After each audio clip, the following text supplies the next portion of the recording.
Jai Hind everyone. Next alternative way to determine the equilibrium level of national income is saving and investment approach. अभी हमने last part में देखा था कि हमने इक्विलिब्रियम इनकम डिटरमाइन करी थी through AD and AS approach और उसके अकॉर्डिंग हमने क्या देखा था, इकोनॉमी को इक्विलिब्रियम वहां मिलता है जहां पर एएस किसके इक्वल है, एडी के इक्वल है ना। तो basically as per Keynes theory equilibrium comes where AD is equal to AS and AS is nothing but the Y and AD is nothing but C plus I and Y we know Y is equal to C plus S है ना, and here we are writing C plus I, so C से C cancel हुआ, so at equilibrium the saving should be equal to the investment। तो ध्यान रखना basically as per this approach, saving and investment approach, which is an alternative approach, economy's equilibrium income is determined where the planned saving is equal to planned investment। ठीक है ना, the buyers are planning to save is just equal but all firms are planning to invest। ठीक है ना, now we can answer this question with the help of diagram also। ठीक है ना, तो while making the saving and investment curve, here I have made the diagram of AD and AS and here I am writing what, income। ठीक है ना, and now I have to make the saving and investment curve, तो saving and investment I am writing on y axis। ठीक है ना, as we know कि जो हमारा इन्वेस्टमेंट कर्व स्टार्ट होता है, investment we are assuming to be constant, so investment का ग्राफ कैसे बनेगा, the graph of investment will be parallel to X axis है ना, and when I make the saving curve starts from below the origin है ना, and we know as per this approach AD and AS approach equilibrium comes at point E। इधर answer ADS approach से निकालो चाहे saving investment से, answer should be equal, मतलब economy की equilibrium income तो ये ओवाई आएगी है ना। तो ध्यान रखना the saving curve will pass from this point, as we know कि at equilibrium the saving is equal to the investment, so this is your equilibrium level of national income. एक बार ध्यान से समझना, एग्जाम में either they will give you AD and AS approach or either they will give you saving investment approach। very rare question can come कि saving investment approach को derive करो from AD and AS approach। अगर exam में question अलग अलग आता है ADS approach का, ठीक है, तो we make this diagram, अगर सेविंग इन्वेस्टमेंट अप्रोच का तो we make this diagram। ठीक है, सेविंग इन्वेस्टमेंट का डायग्राम बनाने के लिए investment graph would be parallel to x axis and the saving curve starts from below the origin and you know the reasons about this। ठीक है ना, तो at this equilibrium the planned saving is equal to the planned investment, the buyers are planning to save is just equal but all firms are planning to invest। ठीक है ना, अब ध्यान से समझना, now what will happen if savings are greater than investment or if investments are greater than saving। ठीक है ना, तो याद करो जब हमने लास्ट पार्ट करा था तो उसमें हमने y1 की बात करी थी, एट दिस इनकम y1 है ना, हम क्या देख रहे थे, जो इकोनॉमी में डिमांड थी वो लेस देन सप्लाई थी, the buyers are planning to buy less but all firms are planning to supply. तो तुम्हें याद होगा अगर डिमांड कम होती है then goods will remain with the producer है ना, तो to achieve the desired output firm will reduce the production and income of the economy reduces, that we have already discussed in the last part। now अगर हम saving investment approach देखें तो it is just an alternative approach to find the answer है ना। तो ध्यान रखना if I talk about this income at y1 पे हम क्या देख रहे हैं, जो सेविंग्स हैं वो ग्रेटर देन इन्वेस्टमेंट्स हैं, the planned savings are greater than planned investment। अब इसका ध्यान समझना कि it means that buyers are planning to save more but all firms are planning to invest। ठीक है, and when buyers are planning to save more it means they are planning to consume less, and when they are planning to consume less unsold stock of inventory will lie with the producer, goods बचे रह जाएंगे, the unsold stock of goods will lie with the producer। ऐसा क्यों हुआ, क्योंकि saving ज्यादा थी investment कम थी, सेविंग ज्यादा मींस कंजम्पशन का कम होना, तो unsold stock of goods will remain with the producer, और कोई भी प्रोड्यूसर नहीं चाहेगा कि गुड्स बचे रहें। है ना, तो they will reduce the output, they will which will reduce the income. तो क्या होगा, इकोनॉमी की इनकम कम हो जाएगी till again savings comes equal to the investment. I hope it is clear to everyone.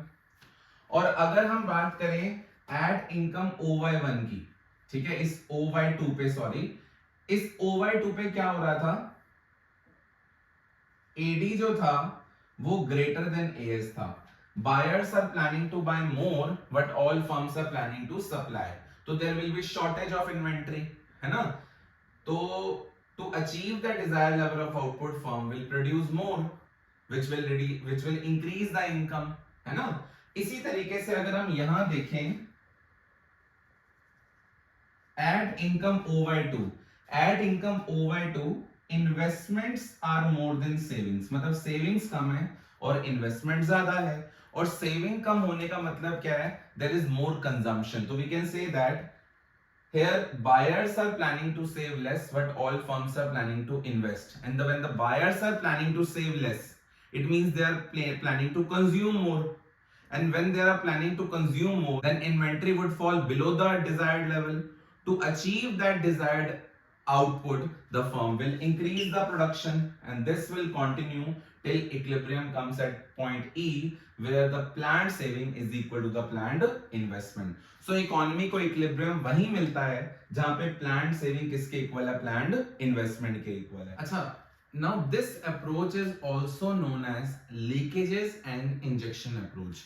ये जो सेविंग एंड इन्वेस्टमेंट अप्रोच है ना, it is also known as leakage and injection approach. ध्यान रखना, जो कीन्स थे, कीन्स मानते थे कि सेविंग जो है ना वो कंट्री में लीकेज का काम करती है और इन्वेस्टमेंट कंट्री में इंजेक्शन का काम करती है।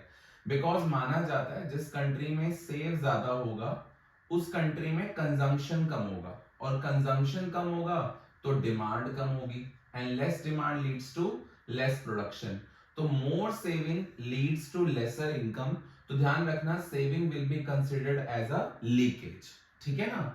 और वही अगर कंट्री में इन्वेस्टमेंट ज्यादा होगी, and we know AD equal to C+I, अगर इन्वेस्टमेंट ज्यादा होगी तो AD भी ज्यादा होगा, और AD ज्यादा होगा तो प्रोडक्शन ज्यादा होगा, क्योंकि demand creates its own supply, तो investment leads to rise in income. तो ध्यान रखना, saving to be considered as a leakage and investment to be considered as an injection।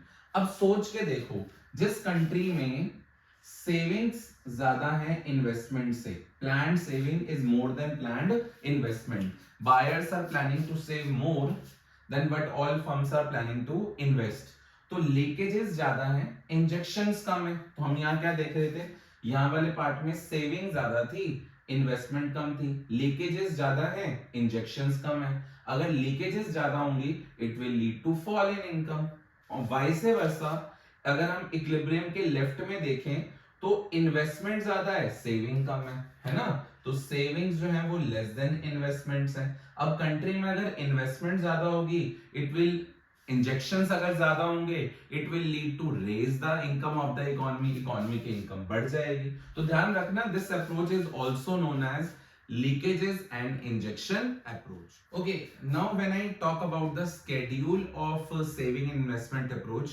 तो देखो अभी हमने ये लास्ट वाले पार्ट में स्केड्यूल बनाया था AD और AS अप्रोच का, और at equilibrium this y is equal to AD, y is nothing but the AS and this is AD, तो eight equilibrium y is equal to AD और AS is equal to AD।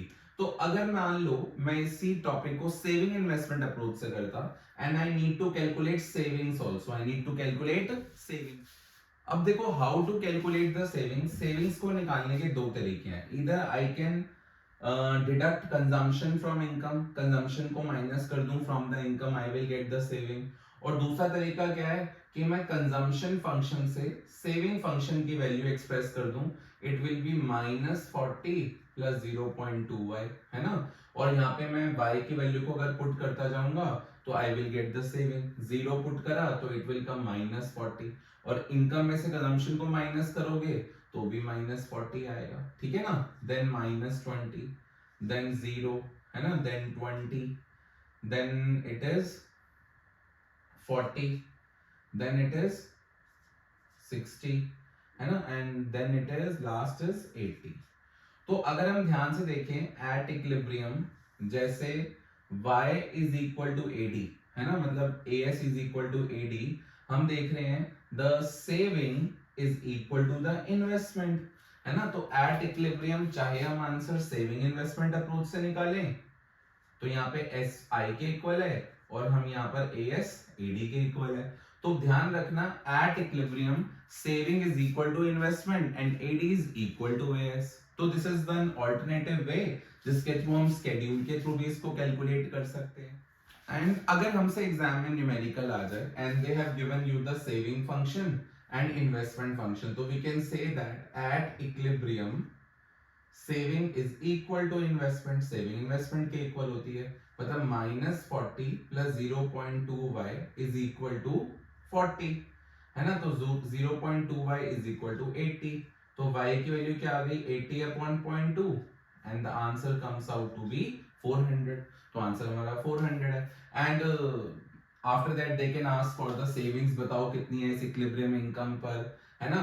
आपके savings में कितने का change आएगा if your income rises by ₹300, और हमें इस क्वेश्चन में एमपीएस गिवन है, ठीक है ना। तो there are various questions related to that particular topic that you can practice from the book. Name of the topic is investment multiplier. देखो इन्वेस्टमेंट मल्टीप्लायर क्या होता है, whenever there is an increase in investment there will be increase in income of the economy.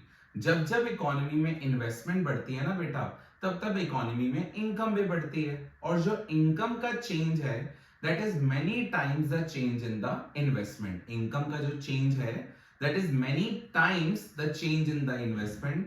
The number of times the income gets change is known as investment multiplier. अभी मैं पहले इसको explain करूंगा, then only you can understand the meaning of investment multiplier. देखो नाम से तो ऐसे लग रहा है कि इन्वेस्टमेंट मल्टीप्लायर में इन्वेस्टमेंट मल्टीप्लाई हो रही है, जबकि ऐसा नहीं है। इन्वेस्टमेंट मल्टीप्लायर का मतलब होता है इन्वेस्टमेंट इंक्रीज होने की वजह से इनकम में इंक्रीज होता है, और जो इनकम का इंक्रीज होता है that is many times the increase in the investment. मतलब more investment leads to more income, है ना। और जो इनकम का चेंज है that is many times the change in the investment, so the number of times the income gets change is known as investment multiplier, ठीक है ना। Suppose करो अगर मान लो मैंने इकोनॉमी में 1000 रुपीज इन्वेस्ट करे, ठीक है ना, लेकिन उसकी वजह से जो कंट्री की इनकम बढ़ रही है वो मान लो 5000 से इंक्रीज हो रही है। अब ये कैसे होता है ये हम डिस्कस करेंगे, but initial increase in investment was ₹1000, but due to that the change in income is 5000, so it basically multiplied by 5, है ना। तो ध्यान रखना then 5 is called the value of investment multiplier। अब क्या होता है एक बार इसको इलैबोरेट करते हैं बेटा, ध्यान से समझना कि सबसे पहले अभी तक पिछले टॉपिक्स में हम इन्वेस्टमेंट को क्या मान के चल रहे थे, कांस्टेंट मान के चल रहे थे। नाउ ऐसा नहीं है कि हमेशा इन्वेस्टमेंट कांस्टेंट ही रहती है, इट माइट हैपन कि हमारी इन्वेस्टमेंट में इंक्रीज हो जाए। अब अगर इन्वेस्टमेंट चेंज होगी तो इनकम भी चेंज होगी, ठीक है ना। तो ध्यान रखना more investment leads to more aggregate demand in the economy. More investment leads to more aggregate demand in the economy. Suppose करो इकोनॉमी में 1000 रुपीज से इन्वेस्टमेंट हुई which leads to raise in aggregate demand by the same amount 1000, ठीक है ना, because AD equal to C plus I, तो अगर I बढ़ेगा तो AD भी बढ़ जाएगा। एंड कीन्स ने बोला था demand creates its own supply, तो क्या होगा अगर डिमांड बढ़ेगी तो सप्लाई भी बढ़ेगी, तो 1000 रुपीज से प्रोडक्शन भी बढ़ गया। लेकिन हम ध्यान से समझें तो यहाँ पे कुछ मल्टीप्लाई तो हो ही नहीं रहा, इन्वेस्टमेंट भी 1000 से बढ़ी, उसकी वजह से इनकम भी 1000 से बढ़ी, ठीक है। तो कीन्स से क्वेश्चन पूछा कि सर यहाँ पे तो कुछ मल्टीप्लाई नहीं हो रहा, जितने से इन्वेस्टमेंट बढ़ी है उतने से एडी बढ़ा, उतने से इनकम बढ़ी है। तो कीन्स ने कहा ये प्रोसेस अभी यहाँ स्टॉप नहीं होगा, this process will further go on. कैसे? क्योंकि जब इनकम बढ़ती है ना तो हम लोगों का कंजम्पशन भी बढ़ता है, लेकिन कंजम्पशन कितने से बढ़ेगा it depends upon MPC of the country, ठीक है ना। वैसे तो इंडिविजुअल लेवल पर MPC is different, but economy के लेवल पर at a given point of time हम एमपीसी को क्या मान के चल रहे हैं, कांस्टेंट मान के चल रहे हैं, ठीक है ना। तो सपोज करो मान लो कंट्री का एमपीसी है 0.8, 0.8 का मतलब क्या है 80%। तो अगर इनकम 1000 से बढ़ी है तो तो इकोनॉमी में कंजम्पशन बढ़ जाएगा 800 से, दैट इज 80% ऑफ 1000। ठीक है, तो ध्यान रखना इकोनॉमी में जब 1000 रुपीज से इनकम बढ़ी तो कंजम्पशन 800 से बढ़ेगा। We have applied the formula of MPC, that is delta C upon delta Y. ठीक है, delta C we need to calculate, delta Y भी गिवन है और हमें एमपीसी भी गिवन है। ठीक है ना, तो ये जो मल्टीप्लायर का फिनोमेना है वो ये बताता है consumption of one person is another person income. मेरा कंजम्पशन किसी और के लिए क्या है, इनकम है। ठीक है ना, this basically multiplier is based on that assumption कि मेरा कंजम्पशन किसी और के लिए क्या है, इनकम है। तो क्या हुआ, अगर कंजम्पशन 800 से बढ़ा तो इकोनॉमी की इनकम भी 800 से बढ़ गई। ठीक है, फिर इनकम बढ़ी तो हमारा फिर से कंजम्पशन इंक्रीज होगा, but now the consumption increases by 80% of 800, that is 640, है ना। और मेरा कंजम्पशन किसी और के लिए क्या है, इनकम, इनकम 640 से बढ़ी, फिर इनकम बढ़ गई 640 से, फिर इसका 80% कंज्यूम होगा, 80% ऑफ 640 इज 512, और मेरा कंजम्पशन किसी और के लिए क्या है, इनकम है, तो इनकम राइजेस बाय 512, तो ये चलता रहेगा। ठीक है, तो हमने क्या देखा जनरली, अभी ये further process will go on. हमने क्या देखा, इन्वेस्टमेंट इकोनॉमी में हुई थी 1000, ठीक है, लेकिन उसकी वजह से पहले इनकम 1000 से बढ़ी, देन 800 से बढ़ी, देन 640 से इंक्रीज हुई, देन 512 से इंक्रीज हुई। जब हमने सबको ऐड ऑन करा, ठीक है, जब हमने सबको ऐड ऑन करा, सपोज दैट कि टोटल जो इनकम में चेंज आया दैट इज 5000, जबकि इनिशियली में इन्वेस्ट कितना हुआ था, 1000 रुपीज, तो it has been multiplied by the 5, तो 5 is called the value of investment multiplier. मतलब इकोनॉमी में अगर आप 1 रुपया इन्वेस्ट कर रहे हो ना, तो वो आपकी इकोनॉमी के इनकम को 5 रुपए से इंक्रीज कर रही है। ठीक है ना, तो ध्यान रखना इन्वेस्टमेंट मल्टीप्लायर क्या शो करता है, whenever there is change in investment, whenever there is change in investment, it leads to rise in income, and the income changes many times the change in the investment, and the number of times the income gets changed is known as investment multiplier. So investment multiplier is the ratio of change in income to the change in investment. तो I hope it is clear to everyone, है ना। हमने क्या देखा, investment economy में हुई एक बार और इनकम बढ़ रही है बार बार, इनकम बढ़ रही है बार बार, और जो टोटल इनकम में चेंज आया that is many times the change in the investment. ठीक है ना, अब ध्यान रखना मल्टीप्लायर का अगर मैं रिलेशन देखूं एमपीसी के साथ या एमपीएस के साथ, तो मल्टीप्लायर का there is a direct relationship with the MPC. Multiplier का एमपीसी के साथ कैसा रिलेशनशिप है, डायरेक्ट, और एमपीएस के साथ कैसा है, इनवर्स। इसको समझने का एक सिंपल सा तरीका है कि मल्टीप्लायर का एमपीसी के साथ डायरेक्ट रिलेशनशिप क्यों है, क्योंकि अगर ये एमपीसी हाई होता, सपोज दैट कि एमपीसी 0.8 की जगह 0.9 होता, तो ऑब्वियस सी बात है फर्स्ट राउंड तक तो सेम रहता, आई बढ़ा, एडी बढ़ा, 1000 से इनकम बढ़ गई। लेकिन अगर एमपीसी 0.8 की जगह 0.9 होता तो कंजम्पशन राइजेस बाय 900, है ना, एंड मेरा कंजम्पशन किसी और के लिए इनकम भी 900 से बढ़ती, फिर 900 का 90% कंज्यूम होता। मतलब जिस कंट्री का जितना एमपीसी हाई होगा ना, उस कंट्री में उतना मल्टीप्लायर का इफेक्ट क्या होगा, ज्यादा होगा। तो ध्यान रखना मल्टीप्लायर का एमपीसी के साथ कैसा रिलेशनशिप है, डायरेक्ट, और एमपीएस के साथ कैसा है, इनवर्स। तो अगर हम ध्यान से समझें तो मल्टीप्लायर का there is a direct relationship, तो इसका एक फॉर्मूला है मल्टीप्लायर का, second formula, first formula is delta Y upon delta I, and the second formula is k is equal to 1 upon 1 minus MPC. ये फॉर्मूला कैसे आया अभी मैं ये भी समझाऊंगा, first learn the formula, and the formula is 1 upon 1 minus MPC, जो बताता है अगर एमपीसी हाई होगा तो मल्टीप्लायर का इफेक्ट भी ज्यादा होगा, अगर एमपीसी कम होगा तो मल्टीप्लायर का इफेक्ट भी कम होगा। ठीक है ना, तो सोच के देखो, अगर एमपीसी हाई है, और एक और भी चीज कह सकता हूं, ये जो 1 अपॉन 1 माइनस एमपीसी है, 1 upon 1 minus MPC is nothing but the MPS. ठीक है ना, तो एमपीसी के साथ कैसा रिलेशनशिप है, डायरेक्ट, और एमपीएस के साथ कैसा है, इनवर्स। सोच के देखो, अगर मान लो अगर मैंने एमपीसी को पहले लिया 0.5, तो k की वैल्यू क्या आएगी, k की वैल्यू आएगी 1 अपॉन 1 माइनस 0.5, 1 माइनस 0.5 इज 0.5, 0.2 पर गया, 10/5 इज 2, मल्टीप्लायर की वैल्यू आ जाएगी 2।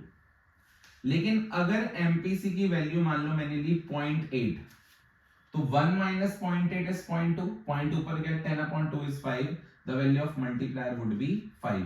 तो हम क्या देख रहे हैं, अगर एमपीसी इंक्रीज हो रहा है, अगर एमपीसी 0.5 से 0.8 हो गया तो मल्टीप्लायर भी इंक्रीज हो गया from 2 to 5। So higher the MPC, higher would be the value of the multiplier. और तुम्हें मैं बता देता हूं मल्टीप्लायर की जो मिनिमम वैल्यू है, the minimum value of the multiplier is 1 and the maximum value of multiplier is infinite. सोच के देखना, अगर जनरली हम बोलते हैं कि MPC and MPS lies between 0 and 1, MPC और एमपीएस 0 एंड 1 के बीच में लाई करता है, ठीक है ना। तो सोच के देखो, अगर एमपीसी 0 होता, अगर एमपीसी 0 होता तो यहां तक तो सेम चलता, ठीक है ना, लेकिन ये राउंड तो हो ही नहीं पाता, कंजम्पशन बढ़ता ही नहीं अगर एमपीसी 0 है तो, ठीक है ना। तो ऑब्वियसली बात है, अगर एमपीसी 0 होगा, यहां पे अगर मैं 0 पुट करूं तो 1 माइनस 0 इज 1 एंड 1/1 इज 1, तो k की वैल्यू क्या आ जाएगी, 1 आ जाएगी। और सोच के देखो, अगर एमपीसी 1 होगा, अगर एमपीसी 1 होगा तो एमपीसी 1 का मतलब होता है 100% हम कंजम्पशन में चेंज कर रहे हैं due to change in income. It means यहाँ पे 1000 बढ़ा, फिर यहाँ पे कंजम्पशन भी 1000, इनकम भी 1000, फिर कंजम्पशन 1000, तो ये प्रोसेस कभी खत्म ही नहीं होता। तो अगर मैं यहाँ पे 1 पुट करूं तो 1 minus 1 is 0 and 1/0 is not defined. तो अगर एमपीसी 1 आएगा तो k की वैल्यू इनफाइनाइट आएगी। तो the minimum value of multiplier is 1 and the maximum value of the multiplier is infinite, ठीक है। I hope it is clear to everyone। अब एग्जाम में अगर आपसे क्वेश्चन पूछ लिया जाए, ठीक है, कि सपोज करो हमने इन्वेस्टमेंट इंक्रीज करी है by this much amount, for example they will tell you, मान लो कंट्री में हमने इन्वेस्टमेंट इंक्रीज करी है by the amount 2000 and we need to calculate the change in income given the MPC value is 0.75। तो मुझे पहले क्या करना होगा, मुझे पहले k की वैल्यू फाइंड आउट करनी होगी, दैट इज 1/1 माइनस 0.75, है ना, मींस 0.25 आ जाएगा। तो k की वैल्यू इक्वल टू 4 एंड एक इसका दूसरा फॉर्मूला होता है delta y upon delta i, हमें कितना दे दिया क्वेश्चन में 2000, मतलब डेल्टा y की वैल्यू कितनी आ गई, 8000 आ गई। तो अगर मैं इकोनॉमी में 2000 रुपीज इन्वेस्ट कर रहा हूं तो उसकी वजह से कंट्री की income has been increase by 8000, है ना। तो आई होप इसका अगर कोई न्यूमेरिकल आ जाए तो you can easily understood the concept, ठीक है ना। नाउ एक चीज ध्यान रखना, अभी तक पिछले चैप्टर में हम इन्वेस्टमेंट को क्या मान के चल रहे थे, constant. But now whenever there is change in investment, whenever there is change in investment, there will be increase in income, ठीक है। और income का change is many times the change in investment and that is basically known as investment multiplier, ठीक है। तो अगर आपको मैं डेल्टा आई दे दूं, एमपीसी की वैल्यू गिवन दे दूं या एमपीएस दे दूं, then you can easily calculate the value of k and then you can calculate the value of delta i, है ना। हो सकता है मैं आपको डेल्टा वाई दे दूं, एमपीसी दे दूं and I want you to calculate the change in investment, ठीक है ना। और अगर आपका इनकम में चेंज निकल गया and I want you to calculate change in consumption, तो एमपीसी का फॉर्मूला क्या होता है, delta C upon delta Y, और एमपीसी तुम्हें क्वेश्चन में गिवन है ना। तो डेल्टा वाई भी तुमने कैलकुलेट कर लिया, एमपीसी भी गिवन है, you can calculate delta C as well as delta S, ठीक है ना। तो I hope the numericals you can practice from the book. If you have any doubt, then you can contact me. So I hope the funda of investment multiplier is clear to everyone. ठीक है ना। अच्छा, कई बार ना students question पूछते हैं कि sir ये फॉर्मूला डेरिवेट कैसे हुआ, ठीक है ना। तो इस फॉर्मूले को डेरिवेट करने का तरीका है ना, हमें ये तो पता है एट इक्विलिब्रियम। एट इक्विलिब्रियम हमने क्या देखा था, AS is equal to AD, है ना, या फिर मैं कह सकता हूं at equilibrium Y is equal to C plus I, Y is equal to C plus I। और ऑब्वियसली बात है, whenever there is change in investment there will be change in income, और इनकम में जो चेंज आता है वो सिर्फ इन्वेस्टमेंट की वजह से नहीं आता बल्कि कंजम्पशन की वजह से भी आता है ना। So the total change in income is due to the change in consumption as well as due to change in investment, है ना। अब मैंने क्या करा, divide both the sides by delta Y, तो delta Y upon delta Y is equal to delta C upon delta Y plus delta I upon delta Y, ठीक है, and delta Y upon delta Y is 1 and delta C upon delta Y is MPC plus delta I upon delta Y. देखो multiplier का formula क्या होता है, delta Y upon delta I, तो I can say ये delta upon delta Y क्या है, it is a reciprocal of multiplier. तो अगर मैं इसको सॉल्व करूं तो एमपीसी प्लस हो रहा है, इधर जाके माइनस हो गया, it will become 1 minus MPC, और यहाँ पे क्या बचा 1 अपॉन के, के इधर चला गया, 1 माइनस एमपीसी इधर आ गया, तो के का फॉर्मूला बना 1 upon 1 minus MPC, which is showing direct relationship between the MPC and the multiplier, or I can say inverse relationship between the MPS and the multiplier, ठीक है। तो I hope the concept of multiplier is clear to everyone, and now I will come to the working of investment multiplier, कि अगर हमसे exam में rather than this numerical, if they will ask you for the working of investment multiplier with the help of schedule, ठीक है, और generally we have to make the schedule, then how we will make it, let's understand. Now to show the working of the investment multiplier, we are taking some hypothetical example. Assume करो कि economy में investment has been raised up by 1000 crores, है ना, and the MPC of the country is 0.8, ठीक है। तो सबसे पहले फर्स्ट राउंड में क्या होगा, फर्स्ट राउंड में investment in the economy we are assuming it has been raised by 1000, है ना, और जैसे कि हमने डिस्कस करा है कि अगर इन्वेस्टमेंट 1000 से बढ़ेगी, अगर इन्वेस्टमेंट 1000 से बढ़ेगी तो एडी भी 1000 से बढ़ेगा, है ना, and demand creates its own supply, economy की इनकम भी 1000 से बढ़ जाएगी, तो फर्स्ट राउंड में the income has been increase by 1000।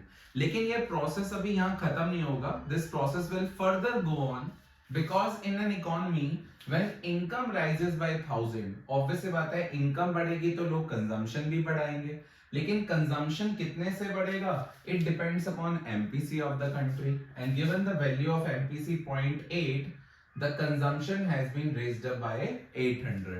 और ध्यान रखना जब हम बात करेंगे अगर 1000 में से 800 कंज्यूम हुआ then the rest 200 would be saved, ठीक है ना। In the second round, अब इन्वेस्टमेंट तो जो हो गई होनी थी, investment has been raised up by 1000 only, लेकिन हम मान के चल रहे हैं the consumption of one is an income of another, so income of an economy rises by 800। अब इनकम बढ़ेगी तो अगेन कंजम्पशन बढ़ेगा, 800 का 80% is 640 and the rest 160 would be saved, ठीक है ना। ऐसे ही third round, consumption of one is an income for another, and then इसका 80% consume हुआ, that is 512, है ना, and the rest part 128 would be saved, ठीक है ना। तो ये प्रोसेस चलता रहेगा, फिर इनकम बढ़ी, फिर कंजम्पशन बढ़ा, तो ये process will further go on. तो at least you have to show the 3 rounds, ठीक है, and after that you have to apply the formula of the multiplier, and we know the formula of multiplier, k is equal to 1 upon 1 minus MPC और delta y upon delta i, ठीक है ना।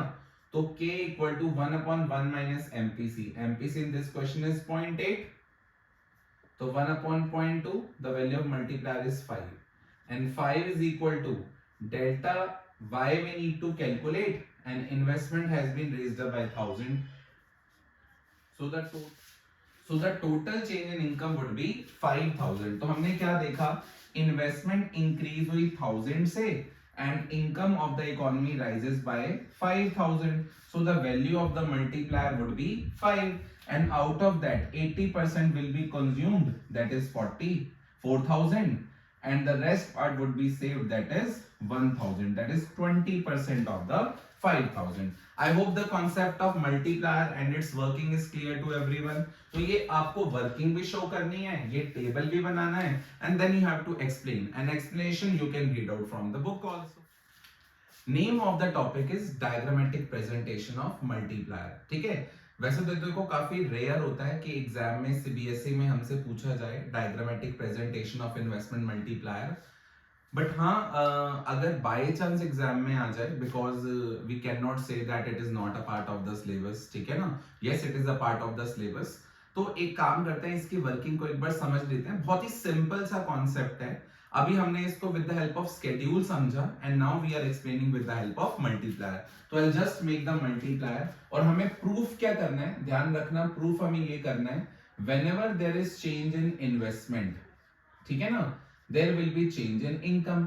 और जो income का change है ना, that is many times the change in the investment. मतलब जो इनकम का चेंज है वो इन्वेस्टमेंट के चेंज से ज्यादा होता है due to the multiplier effect, due to the multiplier effect. अब देखो, इसको समझने के लिए diagrammatically I can do one thing, I may write income on the x-axis and AD is on the y-axis, ठीक है ना। And to compare AD with the income, I will draw a line of 45 degree, which is known as income line, and income is nothing but the aggregate supply, ठीक है। And then we make the AD. This is your first AD, that is AD is equal to C plus I, ठीक है। तो equilibrium comes at point E, where this AD is equal to AS. Now in an economy, if the investment has been raised up, अगर यहाँ पे investment हमारी increase हो गई, तो this AD curve will shift, है ना। Now this AD, अगर हमारी investment increase हुई, तो this AD curve will shift upward, है ना, AD upward shift हो जाएगा, and this now curve will become AD to AD dash। क्यों? क्योंकि इसमें C plus I तो था ही, अब इसमें डेल्टा I ऐड हो गया, ठीक है। और जो हमारा नया इक्विलिब्रियम था, now it has been come to E1, ठीक है ना, at the equilibrium now right में आ गया, and the income has been raised up from Y to Y1, because Keynes ने क्या कहा था, demand creates its own supply. अगर डिमांड बढ़ जाएगी तो प्रोडक्शन भी बढ़ जाएगा, ठीक है ना, तो इकोनॉमी की इनकम बढ़ गई। अब हमें प्रूफ क्या करना है कि जो इनकम का चेंज है ना, वो इन्वेस्टमेंट के चेंज से क्या है, वो इन्वेस्टमेंट के चेंज से ज्यादा है, because of the multiplier effect. तो इसको हम कैसे प्रूव कर सकते हैं, अब ध्यान से समझना। अगर मान लो मैं इस पॉइंट को नाम दे देता हूं N, ठीक है ना, तो एज वी नो कि इकोनॉमी में इन्वेस्टमेंट कितने से बढ़ी है, बाय दिस मच अमाउंट से हमने इन्वेस्टमेंट को इंक्रीज करा है।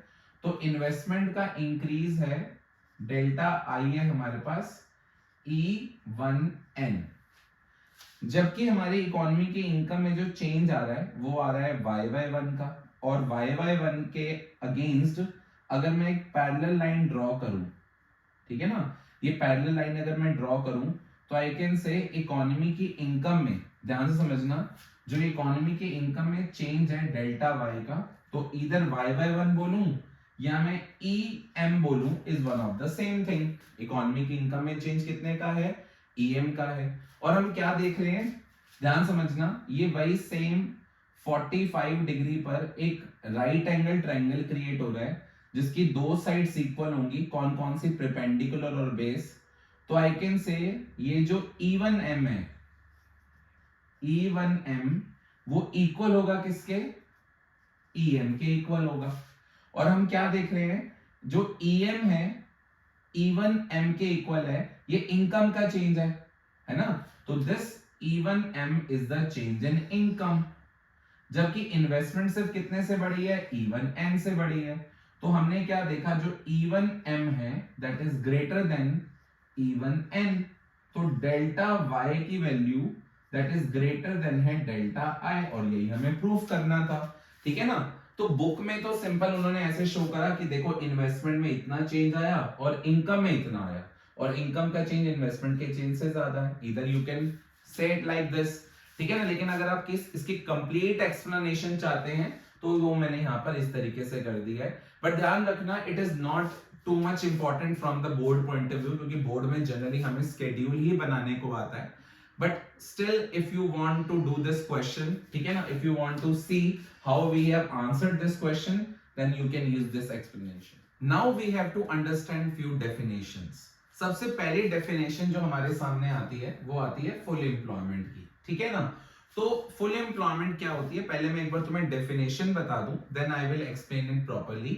Full employment refers to a situation where all those who are willing and able to work at the prevailing wage rate gets employment. ठीक है, this termed as a situation of full employment.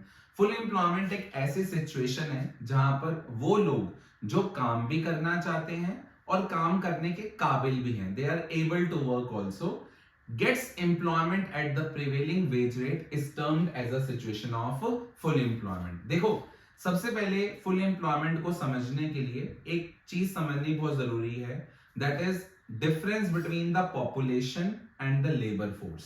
Population and the labour force.